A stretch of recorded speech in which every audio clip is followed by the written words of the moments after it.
Hi, this is Roger Moore, and you're listening to James Bond Radio. Hello, and welcome to James Bond Radio.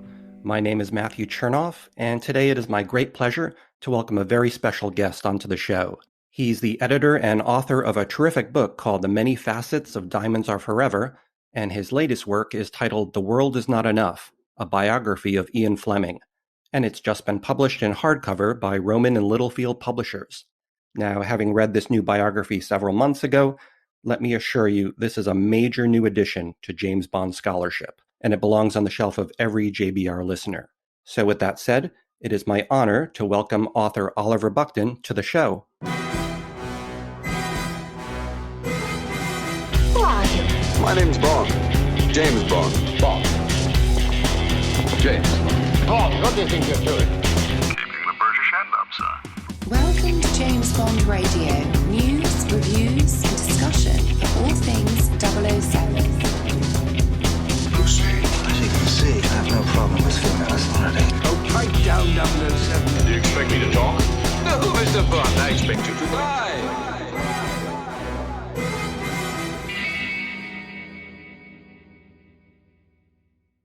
Hello, Oliver. Hello, Matthew, and thank you very much for having me. I'm delighted to be here on the show. I know that right now you're currently in Spain at the moment working on yet another new book, one that also deals with the subject of spy fiction. So without giving it all away, could you maybe offer a little preview of that book? Sure, yeah. Its working title is Counterfeit Spies, The Arts of Deception in Wartime Espionage and Post-War Spy Fiction. And the premise of the book is that, or the project is that, there are a lot of wartime, particularly World War II, espionage operations that involve deception and various kinds of fiction making in the service of the war effort. And a number of people who were in those operations, including Ian Fleming, went on to write spy novels. So I'm looking at how the spy novel after World War II was shaped by some of these actual intelligence operations, and also how the kind of creative imaginations that we used in the wartime operations were also deployed in spy novels, including the James Bond novels. Does this incorporate those black op radio transmissions that they were doing during World War II? Is that part of this too? Those are so fascinating, those propaganda radio broadcasts. Yeah, that's part of it. The propaganda that Fleming took part in, 17Z, Department 17Z in Naval Intelligence was an important contributor to that. And Fleming was good friends with Sefton Delmer, who also worked on the black propaganda. But as well as that, operations like Operation Mincemeat, which is one of the best known ones, where a dead body was dressed up to fool the Nazis about the invasion plans of the Allies. They created a whole fictionalized identity for this Colonel William Martin, and set him ashore on the Spanish coast, not far from where I am, actually, the Spanish coast. And this whole operation derived from a memo that was known as the Trout Memo, because it compared luring the enemy into deception with a trout fisherman using, lures. And it's been widely argued that Fleming was actually the author of this Trout Memo. So there's a connection with the later James Bond. It sounds like we're going to need to have you back on the show when that book is published, because it's certainly the right subject matter. In the meantime, before we discuss the new biography, one of the things we like to do here at JBR is start off with quickfire questions. Now, these are 7 questions just designed briefly to give listeners a hint at your taste when it comes to James Bond. So jumping into those, question number 1, what is your favorite James Bond film? I would have to say From Russia with Love, for its sort of sense of real espionage and intrigue in the Balkans. And I think Sean Connery's best film as Bond. So I would say From Russia with Love. Excellent choice. Although I'm curious, if that's your favorite, how did you end up writing your first book about Diamonds Are Forever and not From Russia with Love? Wouldn't that have been the natural choice to make? In some ways, but I think Diamonds Are Forever was a more neglected work in some ways, and it also offered, I think, more opportunities to discuss the adaptation as a very different work from the source novel. And in addition, Diamonds Are Forever's being unusual in not being about, Smersh, not being about the Soviet spy agency, makes it more of an anomaly in the Bond canon. So that was the attraction of Diamonds Are Forever. So, quickfire question number 2: what is your favorite James Bond book? Yeah, that in some ways is a little tougher for me to answer, but I'm going to say On Her Majesty's Secret Service, which maybe a surprise to some listeners, but and I think it actually was partly as a result of writing this biography that I came to appreciate that novel more, and particularly a kind of a remarkable return to great form for Fleming after he'd had a couple of disappointing novels for various reasons before that. But I think it's a brilliantly written and also delves much more into Bond's past and his childhood memories. That I like that a lot. So moving on to question number 3, who is your favorite actor to play James Bond? Although I already can figure this out based on your answers here. Yeah, Sean Connery, no contest. Now, a little while ago on the podcast, we were talking about Connery, as we often do, and the question got brought up about whether or not Connery lacked any particular quality that was important to playing James Bond. He seems to tick off almost every box that you want from a James Bond. What we ultimately decided, if he's lacking anything, it's vulnerability.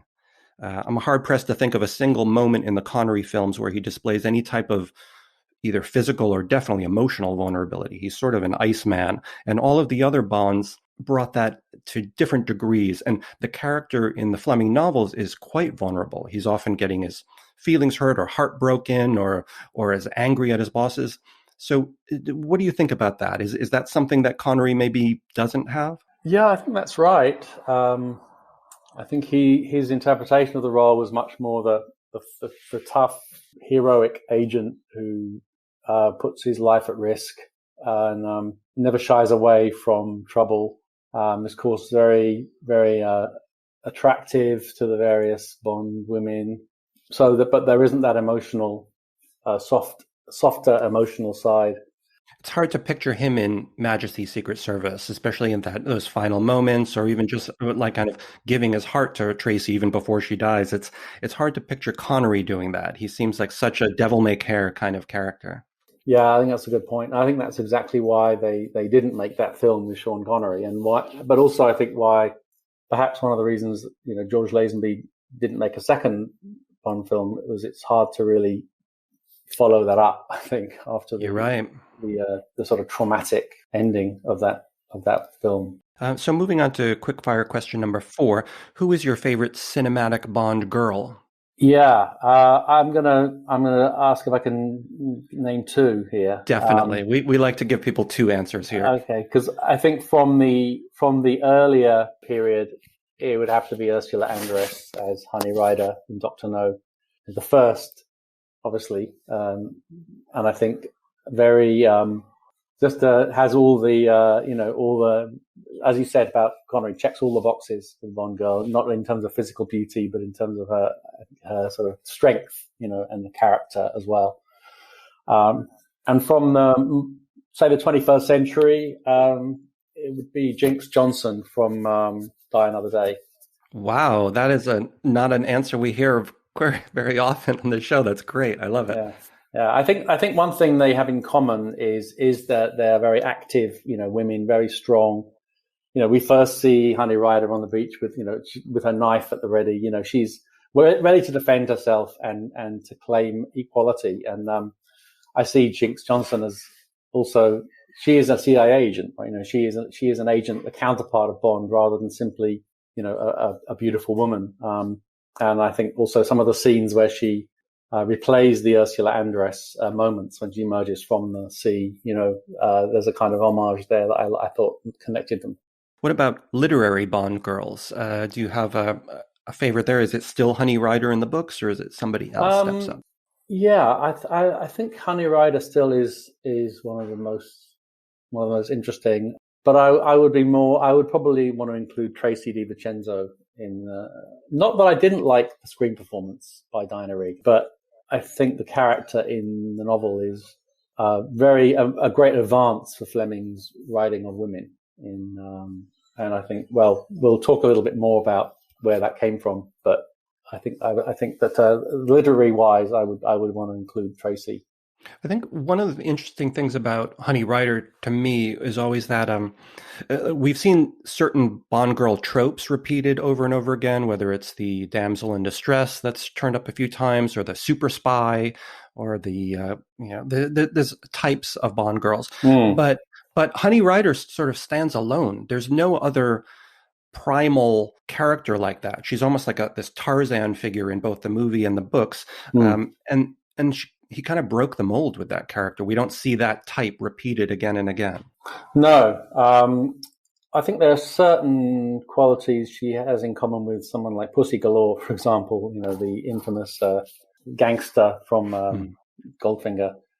In my biography, I talk about how Fleming's portrayal of women reflected his own relationships with women. And by the time he wrote Dr. No and Goldfinger, he'd become involved with Blanche Blackwell, who was a Jamaican heiress and, became his lover in Jamaica.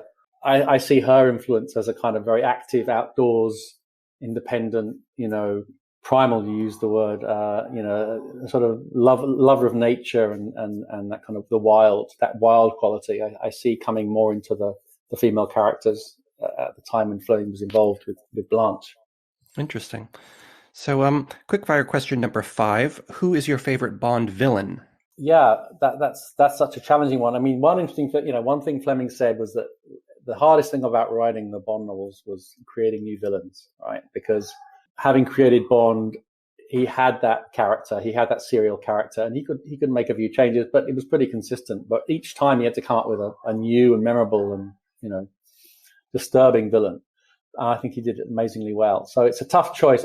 I would say overall, I have to say Goldfinger, because I think he has this balance of a surface kind of gentility almost, and of course huge wealth and so on, but a kind of gentility. And when he plays host to Bond, this is more in the novel. He plays host to Bond at a dinner party, but underneath you have this absolutely ruthless, cold-blooded character. I just think he got the balance exactly right there. But I would say that in terms of I'm thinking maybe more about the film version as well here, but in terms of the sinister sense of evil, it would have to be Le Chiffre.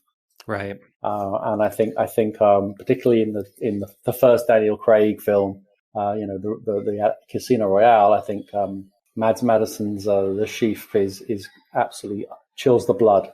Good choices there, both. So question number 6, what is your favorite James Bond theme song?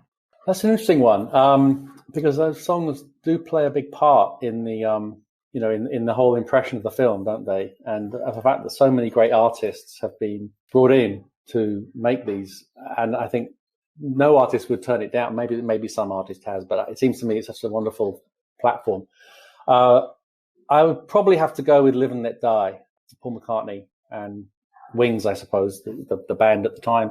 But I think it really matches beautifully the film and the different moods of the film. And there's a sort of symphonic character to that song that goes in many different directions. A close second would be Skyfall, Adele's song, because I just think she's the most amazing voice of our times, probably in pop. Do you listen to the Bond songs and soundtracks fairly often, or are they on repeat while you're writing your biography? No, they're not. I do listen to them. I listen to the songs that I have the album, the various theme songs. I enjoy listening to them, but I sort of prefer them in context. I prefer to hear the song and see the titles at the same time, and the anticipation of the film, even though I've seen the film many times before. And it's interesting, I think, that this only started really with Goldfinger, right? I mean, it's only with Goldfinger that there was the theme song and the titles and all the paraphernalia of the opening of a Bond film, and they got that formula and it stayed. Now, quickfire question number 7, the final one. Once it's safe to travel again, what is the James Bond location that you'd most like to visit in the future? Ooh, that's so So many of them. The films I assume you're talking about as well. Correct. Or either. I've visited locations from the books now and then. I'd probably have to go with, and this maybe go back to my choice of novel, Pete's Gloria, the Alpine, base of Blofeld on Her Majesty's Secret Service. Perhaps because I live in a place that's so flat, and in South Florida is my usual abode. I love the mountains, and mountains environment was also very important to Fleming personally. And so I think that, and of course they now still have that Pete's Gloria is open to the public. Oh yeah, and they've really embraced the Bondness of that location. Some of our hosts here at JBR did a tour of it recently on the 50th anniversary of the film, and the entire Pete's Gloria restaurant is outfitted with Bond paraphernalia and markers and plaques. They really leaned into that part of it. So turning our attention now to your new Ian Fleming biography. After editing an entire book about Diamonds Are Forever only a few years ago, what prompted you to continue writing about the subject of James Bond? In some ways, I would say the Diamonds Are Forever project was a sort of sideline from my work on the biography, because I'd already started the research and I think some of the writing actually, when I edited. So the Diamonds Are Forever collection grew out of some conference panels that I organized for the South Atlantic MLA, which is the regional MLA in the southern states of the US. And the conference panels went so well that I thought it was a great opportunity to bring those papers together. So it was a sort of side project, but I was already working on the biography. And really, I've been interested in, perhaps obsessed would be a better word, with Fleming for a number of years. And before the Diamonds Are Forever book, I wrote a book called Espionage in British Fiction and Film, The Changing Enemy, which had a lengthy chapter on Ian Fleming as the sort of most important origin of the professional spy after World War II. And I came to feel that Fleming had been misunderstood and misrepresented in a number of ways. So that's really where the impulse to write the biography came from. Mm-hmm. Now, there have been a handful of major Fleming bios in the past, like the ones by Andrew Lycett and John Pearson. So for JBR listeners who haven't read your book yet, how does yours differ from those previous titles in its approach to Fleming? Well, my priority, Matthew, was to really focus on Fleming the writer. As we discussed that, Bond is so often known as a film character, and the Bond sort of universe is probably dominated by film. And strange as it may seem, I think Fleming sometimes gets a bit lost in the whole Bond phenomenon. And Fleming, because he created this whole image of himself that is in some ways similar to Bond, and promoted that image, I think the seriousness of Fleming as a writer has been sort of occluded.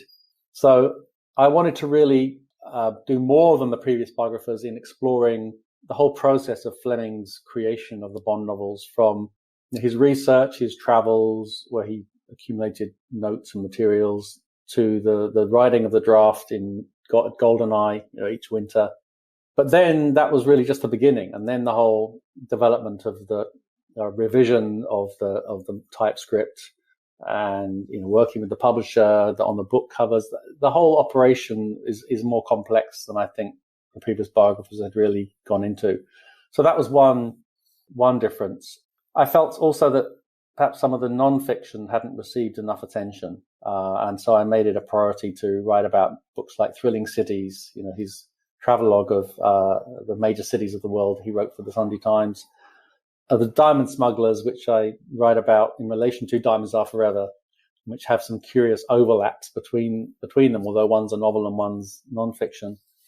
And then a very less known work, State of Excitement, which was about Kuwait, which was the only book that Fleming never actually he wrote it, he never published it. I think particularly, some of the earlier biographies also supported the idea of Fleming as sort of not only a playboy, but even a misogynist, who didn't particularly like women, treated them as like dispensable sex partners, and didn't really form lasting friendships with women. This was one thing that I think has been really misrepresented about Fleming. And so that was one of the important differences. Now, generally speaking, what kinds of readers do you think will be most interested in this biography?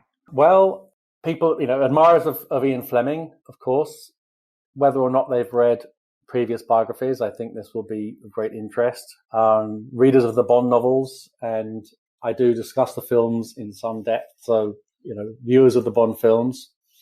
So that's I'd say that that's the main audience, but I think readers interested in 20th century fiction and Ian Fleming's place in 20th century fiction, which has been neglected. Also literature and the environment. I write a lot about Fleming's interest in natural environments and how I think Bond's role as a protector of the environment and of non-human life forms.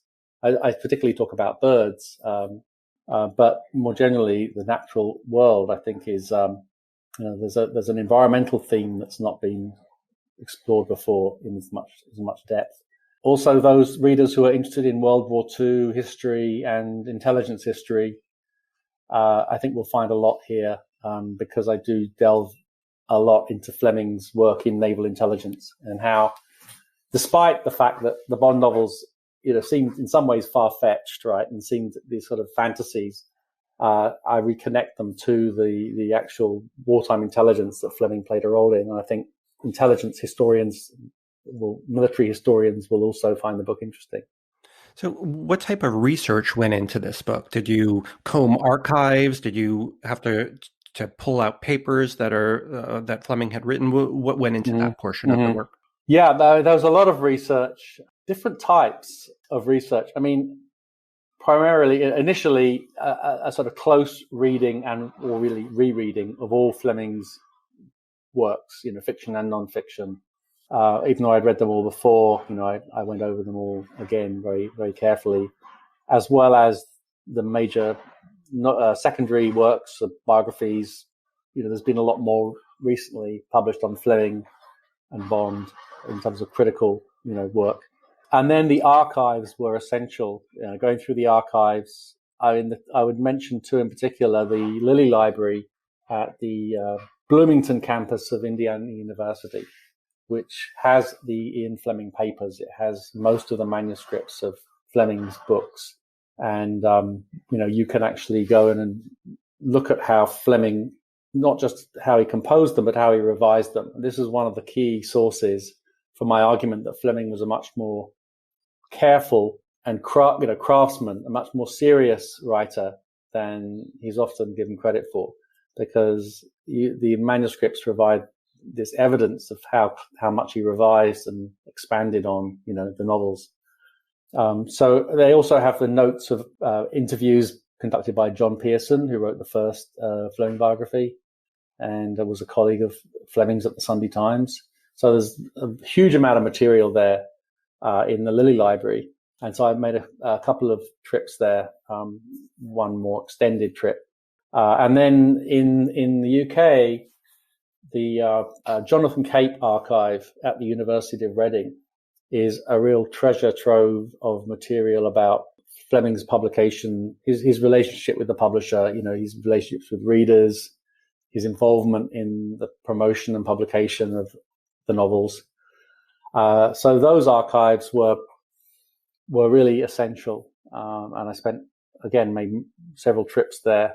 And then because of my biography emphasizes how important location was to Fleming, and his writing. I see him as one of the great sort of writers about place in the 20th century. I did research that is more like going to locations that Fleming worked in or wrote about. So, Jamaica, but also the Kent coast in England where Fleming lived for some time near Dover. I traveled around there visiting some, important locations like the golf club that he belonged to, the Royal St. George Golf Club, which he used in Goldfinger, but, spent some of his happiest times there. So there was a London, of course, which is where I'm originally from and where Fleming was born and spent most of his life. So there's a certain amount of traveling involved, which was great. Did you have any contact with the Fleming estate? Did they participate in any way? Yeah, they did. They were helpful in giving me permission to consult the Cape archives. In order to get access to those archives, I had to get the permission of the Ian Fleming estate, as well as Random House, who own the archive there. So they gave that permission, and then I was in touch with them as well because there were some unpublished materials by Ian Fleming that I wanted to include excerpts from, and so I had to get their permission to do that as well. So I kept them informed about what I was working on. They were certainly helpful. Now, one of the things I think that makes your biography so refreshing is that you occasionally incorporate speculative dialogue between Fleming and other people he encountered. It really builds those sections into novelistic chapters. It really feels like you're reading, fiction come to life. Can you talk about why you made that stylistic decision and how you went about inventing Fleming's dialogue?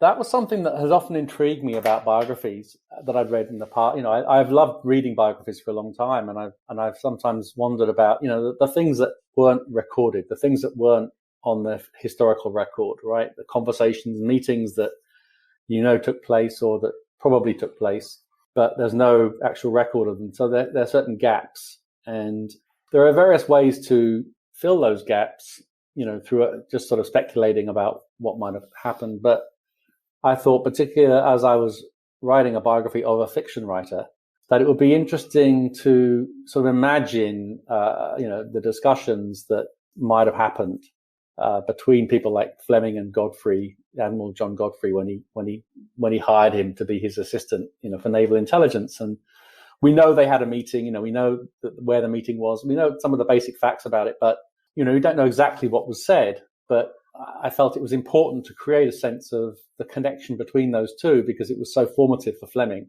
And I actually begin the biography with this encounter between Ian Fleming and Admiral John Godfrey at the Carlton Grill in London, where Fleming impressed him enough to get this very important job, despite the fact that he had no no naval background at all. So I was kind of wanting to to sort of flesh out some of the human side of the story.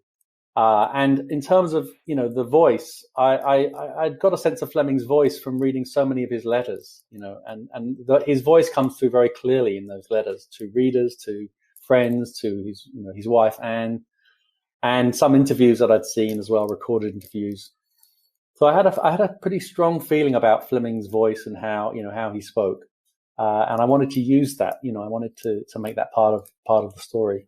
It feels very authentic when I'm reading it, and great! And you don't overuse it. It pops up on occasion, but it's so much more satisfying than just that kind of ultra dry. Here's a list of every person he ever met on which date and what they had for dinner that day. It really helps bring it to life. So, what were some of the most surprising things you learned about Fleming while writing the book? Things that you didn't know at all before you started this project? Things I didn't know at all. I want to mention two women that Fleming was very close to that I didn't really know about before I wrote the biography, worked on the biography. One is Phyllis Bottom, who was herself a successful novelist. Probably her best known work is The Mortal Storm, which was an anti-Nazi, or almost propagandistic novel that she published. But she was actually Fleming's teacher.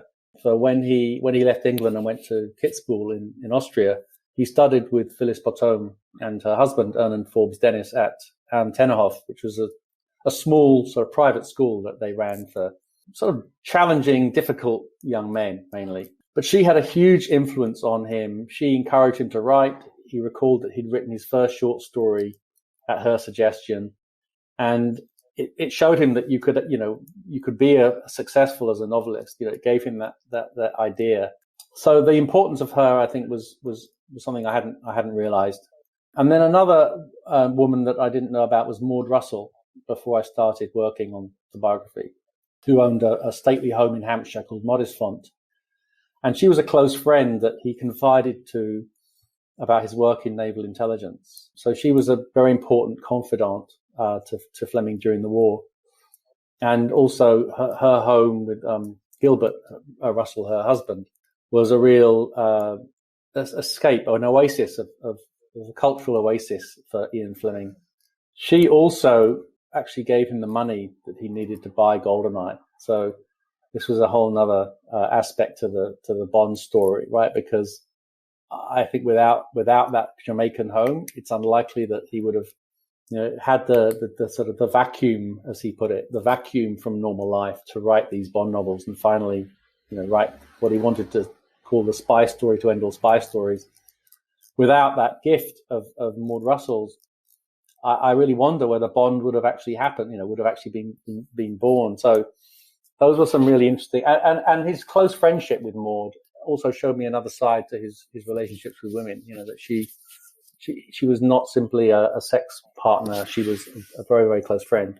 It sounds like we owe a lot to those two women for very formative moments in his career and his life, especially that Goldeneye that you mentioned. It is impossible to imagine him writing these books somewhere in London or traveling around or in his home office. He really, that space became such a sanctuary in a way, and a real creative sanctuary.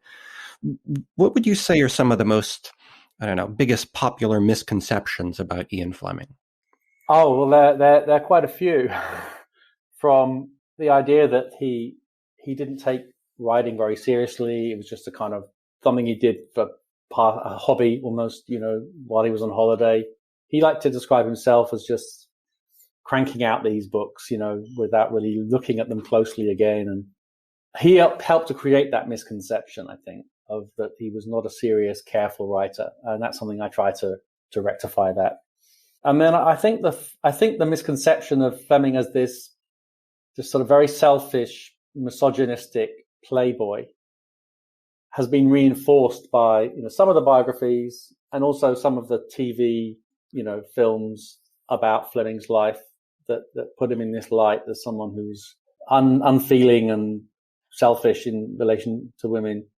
And that he just sort of used women. I came to see Fleming in a very different light in working on this biography, as someone with, who really throughout his life was formed by relationships with very, very strong, intelligent, independent women. Not that he always, including Eve, his mother, which often involved struggles for, independence. I mean, it wasn't a smooth relationship, but I think it's an important error in the way that Fleming's generally been portrayed, and perhaps also reinforced by the fact Bond himself sometimes has these sort of sexist outbursts against women that readers might assume is Fleming speaking, and I don't think it is. Mm-hmm. Which of Fleming's Bond books did you end up reevaluating the most during this project? You started off having read them long before and came to appreciate them differently. Yeah, I mean, in some ways, I think, I came to appreciate all the Bond novels in a different light. I know that's not really an answer, but if I had to pick out one, though, it would probably be The Spy Who Loved Me, because it was really maligned when it was published. He made this sort of bold decision to write in a female voice, and the character of Viv Michelle. Not only that, he actually put her name on the title page, Ian Fleming with Viv Michelle. And the story is told from this French-Canadian woman's perspective, and Bond is the spy who loved me, who comes in at the end. So it was a bold experiment to really break away from the formula of the Bond novels. Yeah, I think it's overlooked, it's because it was, the critics didn't like it. A lot of the readers complained. There's no James Bond in this book. But I see it as a genuine attempt on Fleming's part. We could debate how successful it is. A genuine attempt to sort of see the world from a female perspective, and to see James Bond as well from a different perspective. And I think it was a sign that Fleming wanted to, well, in the first place, he'd already written certain sections from a female point of view. For example, in Moonraker, he has Gayla Brand, the female, the Bond girl, if you like, the leading woman. Some of the stories told from her point of view, but he really went that extra mile in Spy Who Loved Me. And I think it was a development of Fleming in writing about women that then was followed up with Tracy DiVincenzo on Her Majesty's Secret Service. So I don't think Tracy, who's a very important character in a more conventional Bond novel, would have been the character she is without Viv Michelle. That's interesting. That book does stand out as such an outlier in the series, but that's why I love it personally. It's just such a unique take on the topic. I'm always sad when I hear and when I read in your book how he took the criticism of that book and started to agree with people and say, "Oh yeah, it's not a good book. I think it's bad. Don't publish it again in paperback." It hurts me to hear that because it's such a bold choice to do that. How did Fleming handle the mixed critical reaction of his books at the time of their publication? Was he very sensitive to that, or?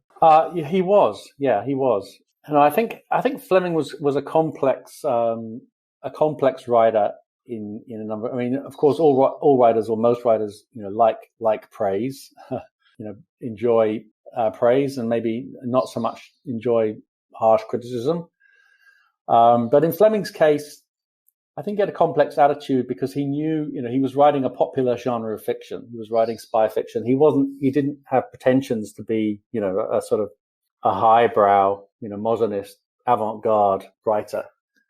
But he did value and desire the approval of writers that he considered serious, writers, people like Graham Greene, on the criticism side, people like Cyril Connolly, the critic, and also wrote some fiction as well. But he coveted their approval, but at the same time, he knew he was writing for the more popular reader, and he sometimes was quite acerbic about writers who sought to write the great novel, but never really got any popular readership. His brother-in-law, Hugo Charteris, for example, he referred to in his essay, How to Write a Thriller. He didn't mention him by name, but I think it's fair to say it's probably him as a writer who, sort of resented the fact that Fleming was not a quote unquote serious novelist and yet had this huge readership. But I'm sort of drifting away from your question. I realize, I mean, he took criticism seriously, but his main priorities were he wanted to sell as many books as possible, and he wanted to make films. He wanted Bond to become a film character. That was the most important thing. But he was very hurt by the criticism of Spy Who Loved Me. When he felt he tried to do something different, he tried to be more innovative, and he got sort of slapped for it. That he was hurt by that, and he also particularly valued the criticism of people like Raymond Chandler, who was a good friend of his, that he considered an example of, a writer who was both popular and valued by serious critics. I mean, he was seen as a sort of genre writer in detective fiction, but also was taken seriously. So I think Fleming did want to be taken seriously at some level. It's always hard to hear when I was reading your book about how cruel Anne could be in terms of her criticism about his work. So almost mocking his popularity and encouraging her society friends to do the same. It really is. There are moments there where that relationship feels extremely twisted and then extremely realistic and honest as well. Her literary set, they had their sort of soirees at their house in Victoria Square, for example, and Fleming would try to avoid them as much as possible, and go to his club, right, or do something else. I feel like Anne did she was pretty harsh on his books in some ways, but I do think he kind of contributed to the dismissive attitude in some ways. He became self-deprecating about his own work, and I think that was maybe a mistake. Right. Stylistically speaking, what do you think are some of Fleming's greatest skills as a novelist? I feel like his style doesn't get discussed enough. Yeah, I think his strengths, I mean, I mentioned his ability of creating a sense of place. I think his descriptions of location are very, he never wrote about a place that he hadn't visited and knew at some level. It was very important to him to have a feel for a location when he set a story or a novel there. And I do think that's one of his great gifts, is creating a sense of an environment that's real and specific, and describing the natural life. Again, something that he's not often given credit for, right? But the detail in which he describes the movements of birds or animals, describes plants, in a forest or on the coast. That all, I think, is something that distinguishes him. And action, of course, is probably his best known skill. His ability to describe Bond in action. The fight, the sudden outburst of violence, like the Mexican bandit who attacks in Goldfinger. The sense of sudden violence that he doesn't waste a word, in describing that. And another strength, I think, is describing games, right? I mean, games like card games or the golf game in Goldfinger, it takes quite a talent to describe a game that maybe not everyone knows or particularly likes in a way that is suspenseful, and Fleming himself said perhaps he went too far with Goldfinger, describing sort of every hole of this golf course. But I think it works, I think that it's incorporated into the plot, into the antagonism between Bond and the villain is what really matters, right? And the game is just a pretext for that. That's great. Yeah, the games do turn up over and over again. Even in You Only Live Twice, don't they play rock, paper, scissors or some kind of hand game? So spelling out those rules so clearly and yet still weaving character into them is really an underrated skill, I think. I don't mean to catch you off guard here, but do you have a favorite line from a Fleming book after reading so many of them? Does the ones really stick into your mind? Yeah, there's so many of them, aren't there? Right. I mean, I think the couple that stick in my mind are Goldfinger. I like these because they both have to do with the villains. Okay, the ones I have in mind, they both have to do with villains. When Goldfinger says to James Bond, they have a saying in Chicago: once is happenstance, twice is coincidence, the third time it's enemy action. Terrific. That's such a great way to put it. And it's such a telling line, and he also uses it to structure the novel. So the first part is called happenstance, the second part is coincidence, the third part is so he actually works that line, into the story. And then again from Live and Let Die, where one of the American agents says to Bond in New York, he's talking about the villain, Mr. Big. Our policy with Mr. Big is live and let live. And Fleming writes, Bond looked quizzically at Captain Dexter. In my job, he said, when I come up against a man like this one, I have another motto. It's live and let die. Perfect. The way he incorporates those titles into his books. I mean, it's amazing to think how many of those titles have become so important. They're just the phrases that everybody uses today. Everybody knows what Goldfinger means. Everybody knows what live and let die means. They become part of just colloquial expressions, and there's very few writers who can do that. That's a great point. And again, we all know how much sort of Shakespeare and Dickens and Oscar Wilde left their imprint, right, on our common language, on the everyday language that we speak. But I don't think many people would give Fleming credit for having left his mark on our everyday speech. I've always been really fond of a line from Thunderball. I remember I was on an airplane with my girlfriend when I was reading that book again, and I laughed out loud reading it. I had forgotten about it. It was just a throwaway line. Bond walks into a location, and the line is, "It was a room-shaped room with furniture-shaped furniture and dainty curtains." To describe something just as a room-shaped room with furniture-shaped furniture, I love how throwaway it is, but there's a sense of humor there too. Yeah, and again, a great sense of place, right? I mean, it's like it could have been any room, right? So switching things up a bit, from today's perspective, the portrayal of race and racial issues in the Bond novels is perhaps one of the more uncomfortable elements of Fleming's work, particularly in Live and Let Die, as we mentioned. So does your book address that topic at all, and what are your thoughts on the matter? Yeah, that's a great question. I mean, I'm glad you described it as, uncomfortable. I mean, I think it's important to feel uncomfortable, and it's not a reason not to read Fleming, but it's a reason, it's right to feel uncomfortable in some of the works where he he has these sort of expresses attitudes towards, racial minorities that certainly don't seem appropriate in our times. And I think it's, there are some offensive and certainly dated views of race in Fleming's novels.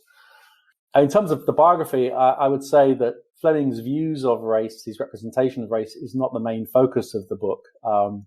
There's certainly, I think, a great, topic there to write a book on, and I think it's an important topic. But I do, particularly in Live and Let Die and Dr. No, which are sort of the more Jamaican novels, talk about Fleming's portrayal of race. One thing I address is that how often it's a sense of a mixed race that Fleming finds or portrays in a sort of phobic way, right? That it's interesting how in Dr. No and Live and Let Die, he works with a Cayman Islander, Quarrel, with whom Bond has a very close relationship, and whom he, sort of adores, right? I mean, and learns a lot from Quarrel.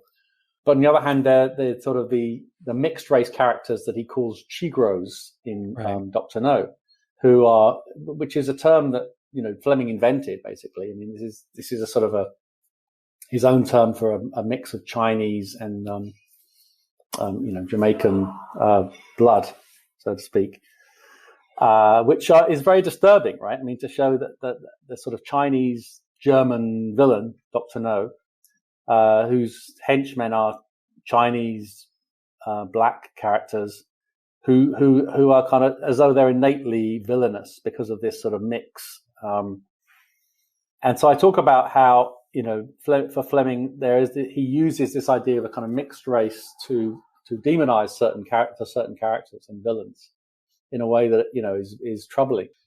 And it implies that there's a certain valuation of purity, of sort of some idea of racial purity, whether it's white or black, right? But what Fleming can't sort of absorb is the idea of a mixed race. But what I also talk about is a paradox that, Bond has a mixed sort of ethnic background, right? I mean, Bond is not English. Bond he has a Scottish father and a Swiss mother. And so he's a hybrid himself. And, I think obviously Fleming chose this. He chose to make Bond a hybridized character. There's also a line in Moonraker when he talks about, abroad was what mattered. What happens abroad is what's important. So I think there are more complex views of mixed race, mixed ancestry, mixed ethnicity than sometimes we realize. I think Fleming had complex attitudes to race. He certainly loved Jamaica, and he loved many of the Jamaicans that he moved among. But certainly in his own household, you always feel there was a strong sense of hierarchy, right? That, if he was the commander, he was known as the commander. And he had a certain kind of colonial fantasy of, being the sort of this white commander in Jamaica, which was still a British colony at the time. So, it's certainly not as an equal relationship. I would just add that, for a writer who, he didn't really write about multicultural Britain, right? I mean, he wrote about, in some ways, multicultural, multi-ethnic Jamaica, but he didn't write about multicultural Britain at a time when so many of the Windrush generation, so many of immigrants were going to Britain, and you get the feeling that Fleming wasn't really interested in that. So I want to talk about Bond girls for a moment. You have a brilliant chapter in there all about both the literary Bond girls and comparing them to some of the women in Fleming's life. Generally speaking, what would you say are some of the biggest differences between the Bond girls that we meet in the Fleming novels and the ones that we see in the film adaptations? Are those similar characters, or is there some difference there? They have, this. I think we're sometimes deceived by the fact they may have the same name, right? We talked about, Honey Ryder and Pussy Galore and Tracy DiVincenzo. So they are the same character in terms of name, and sometimes similar in terms of appearance as described, but there is a great difference in their complexity.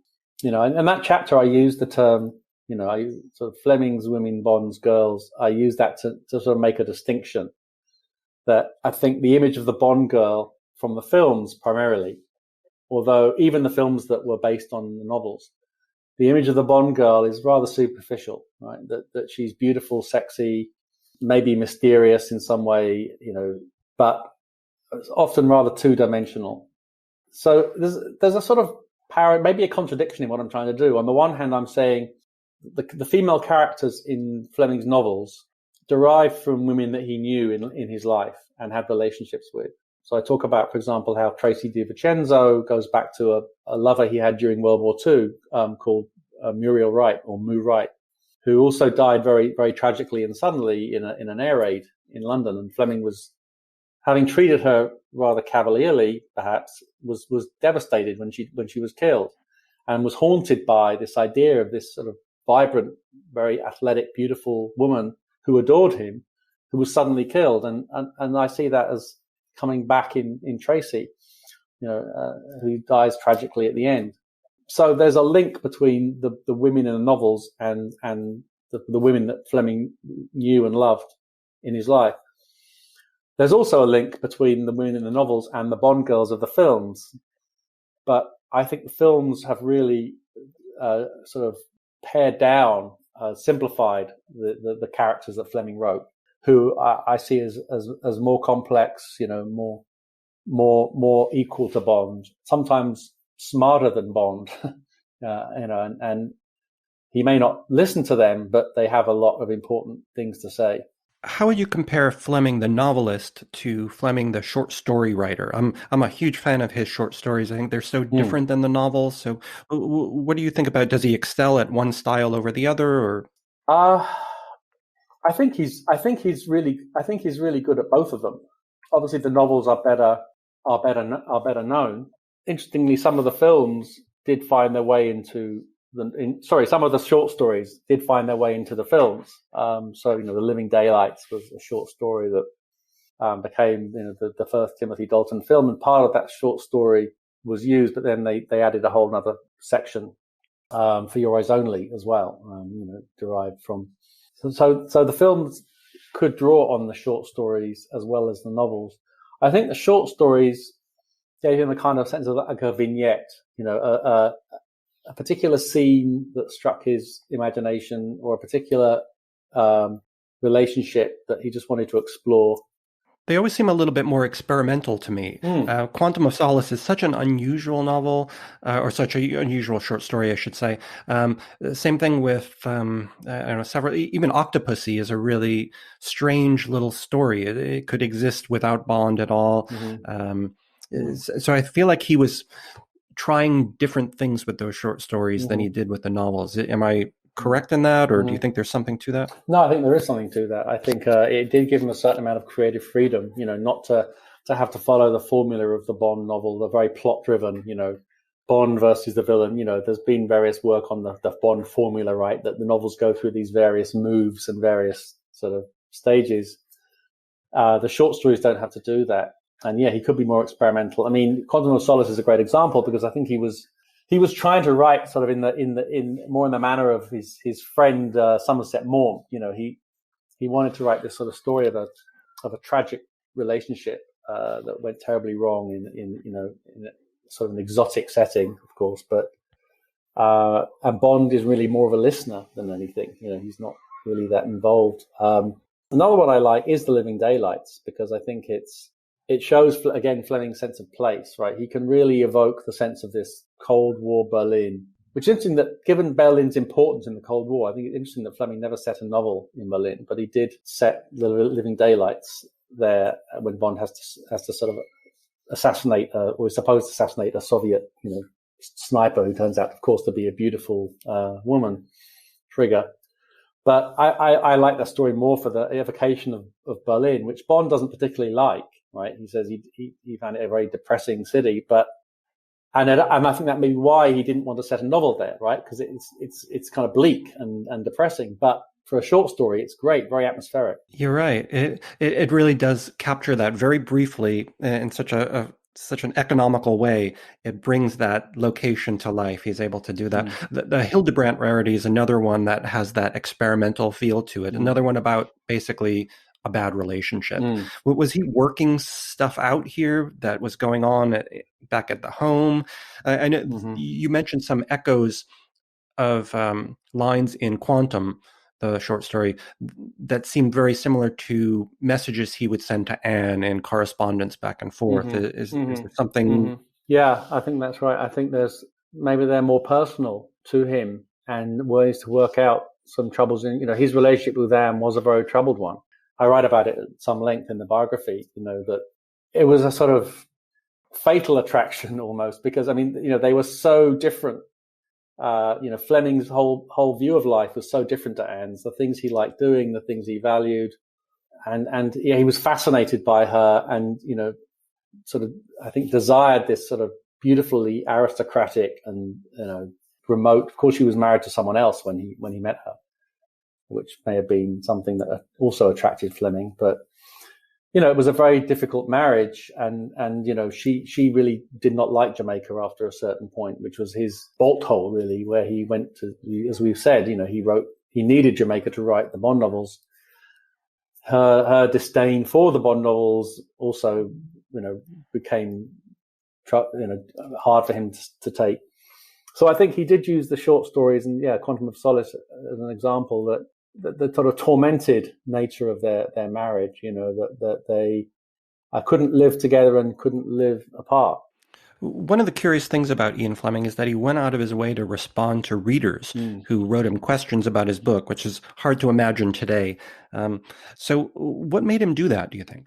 Yeah, that's a great question. That's one of the things that I really, really delved into in the biography, was how important readers were to Fleming. I think they're important to most writers, but I think Fleming, as you say, went out of his way to cultivate that. What's interesting, though, Matthew, is that this wasn't just fan mail. You might think people are just writing effusive praise of James Bond, but not at all. People pointed out errors. He'd used the wrong kind of brakes for the train in From Russia with Love. He used the wrong type of perfume that didn't exist, the wrong type of champagne that, didn't make a half bottle. People pointed out errors, and they also found fault with him for example, at the end of From Russia with Love, as he leaves the impression that Bond may have died, right? He's pretty strong impression that Bond's collapsed after being poisoned.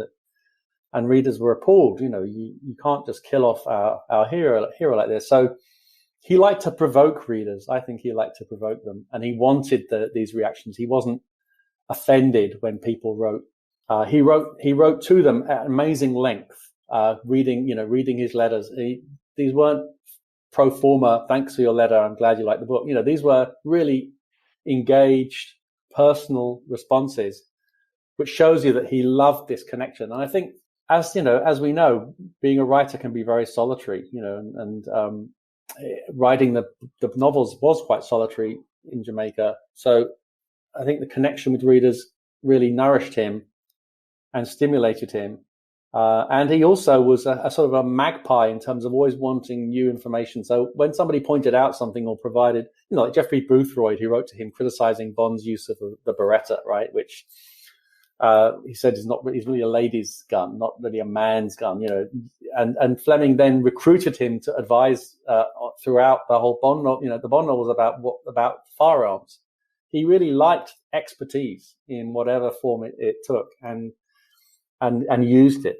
Now, one of the things he also liked was a good drink. And the invention of the Vesper Martini is sort of a controversial Bond subject. I've read in different biographies different origins for this drink, who invented the shaken, not stirred concept. I know when I was in Jamaica last year, the Jamaica Inn, the bartender there insisted that it came from the bartender at the Jamaica Inn who taught it to Ian Fleming. So there's a lot of controversy around there. So after having written this biography of yours, where do you stand on the origin of this classic martini? Yeah, I'm not sure I'm going to ever be able to really untangle the truth about the Vesper Martini. Let's start by saying martinis are a controversial subject to begin with, because there's, people feel strongly about how they should be made, right?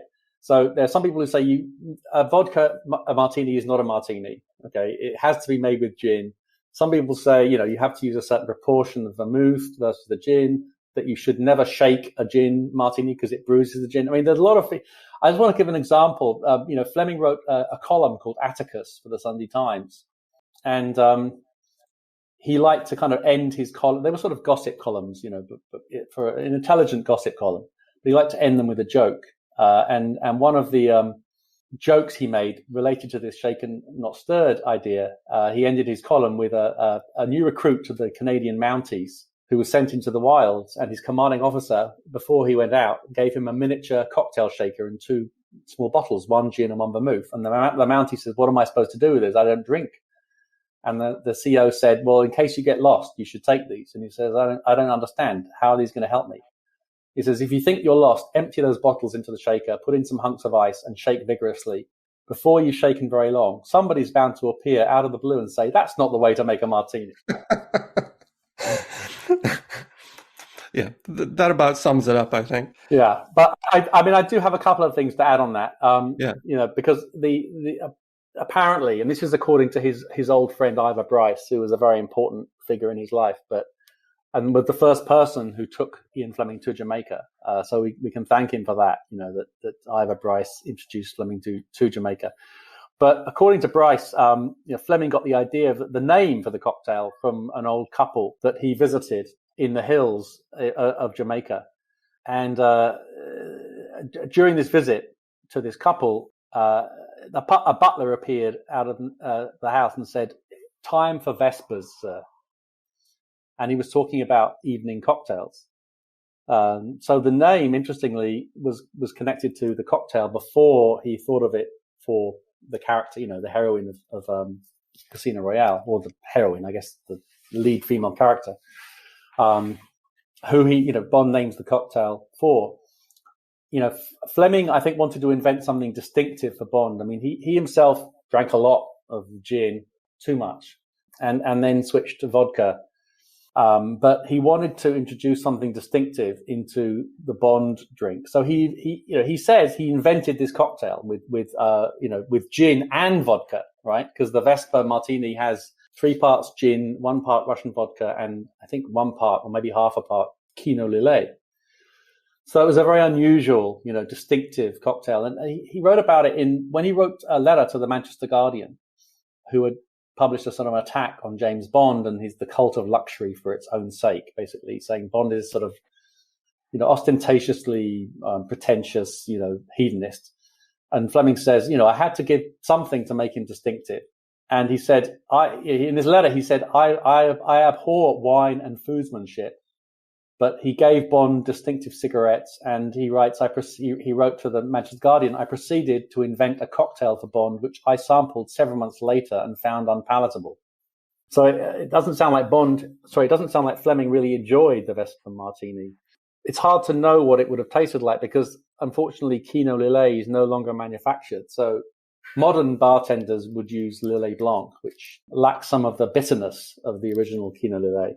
Well, it's amazing that when we were talking about how iconic his titles are and how they become just part of popular culture colloquialisms, the same thing is true with the Vesper Martini. I was on a road trip last week through the Southwest, and we would stop at little bars along the way. And I was shocked at how many of them had a Vesper Martini on their cocktail menu in the middle of Santa Fe or Moab. It was just crazy little locations that you wouldn't expect to find a Vesper. I don't know if anybody there knew what the connection was to Fleming, right, but it was nice to see these little echoes that he had left behind that are still resonating today. It's wonderful. Yeah, and they're probably all arguing about which is the right recipe, right? So we'll start bringing this to a close now. So what do you think is Fleming's most important contribution to spy fiction? I see Fleming, he inherited a great tradition of spy novels, from people like John Buckton, he was a great admirer of, his friend Somerset Maugham, who wrote Ashendon, even like Sapper, right, the Bulldog Drummond stories. So he was a voracious reader of spy fiction, but when he sat down to write his own spy story, he wanted to do something different. And I think decision he made that was really pivotal was Bond had to be a professional agent. He was not going to be one of what was being described as the clubland heroes.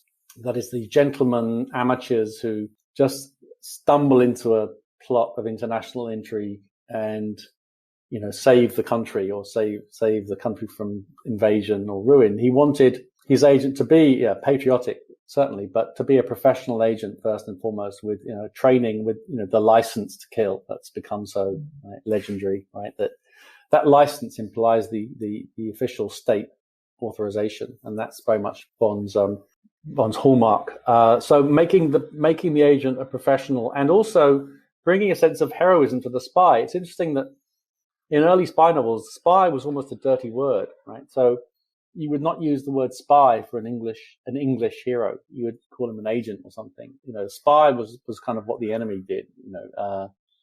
So making the spy more of a heroic figure as well as a professional agent, and matching it together with this lifestyle that we come to think of the Bond lifestyle, making it more contemporary and exciting. So finally, in your opinion, what is it about the character of James Bond that continues to fascinate readers and moviegoers almost 70 years after the publication of Casino Royale?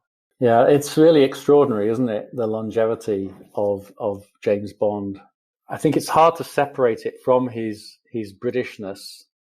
I think Bond has in some ways he was created as a compensation for Britain's decline. I believe. I think Fleming saw Britain needing a sort of post-war hero, and that its loss of an empire, which was inevitable probably, but was still hard for people like Fleming to accept. I think creating a British hero who could evolve. I think the key to Bond is that he evolved. He evolved while Fleming was still writing. The James Bond on Her Majesty's Secret Service is not the same as exactly the James Bond in Casino Royale. But I think also through the films, Bond has adapted and evolved. But he's the idea of an individual who can, make a difference, an individual who has the power to intervene in various threats to world security, right? And as an individual agent, in an age of increasing, bureaucratization, sort of depersonalization, where it seems like wars are being fought by technology, right? Really, and by computer generated weapons or technology. The idea of a single human individual who can actually change the course of events and save the world from disaster. It's a classic sort of archetypal hero, and I think there's still an appetite for that even today. Although, of course, the nature of the enemy has changed. Recently we've had more. We've kind of gone back to Blofeld with Spectre, but we've also got this sort of sinister, head of British intelligence who's trying to, undermine the security of the West. So the enemies have changed, but the idea, I think, the enduring appeal of an individual who cares enough to risk his life to save others, but is also capable of doing that, is still very appealing. Well, let's hope it lasts for a lot longer. Absolutely. So, before I let you go, where can JBR listeners purchase a copy of your book? I know it's available on Amazon starting on June 12th, I believe. Yeah. Is that the best place to buy it, or should they go to Rowman and Littlefield? How do they get a copy? Well, of course, Amazon is a great place to buy. But I would also recommend going to Rowman Littlefield website, and as a sort of an incentive to do that, I might mention that the publisher has provided a discount for those who are interested in buying it in hardcover. It's initially released in hardcover and ebook as well. But I'll give you this code that you can perhaps share with your listeners and readers. Oh yeah. That they can use to get a pretty substantial discount, a 30% discount, if they order it from the Rowman and Littlefield website. Oh, that's great. You can send that to me. I will include it on our webpage for this particular episode. So anybody who listens to the episode will have the link right there. That's great. Good. So, Oliver, I just want to thank you again for taking the time to speak with me about this book.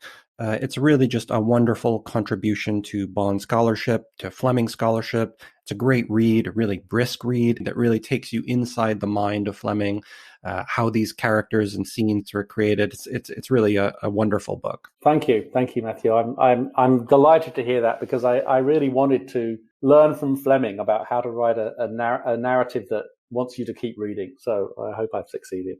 You sure have. So thanks again for being on JBR, and we'll look forward to the book that you're working on right now. Great. Thank you. Take care now. Hope you enjoyed the show. Good night.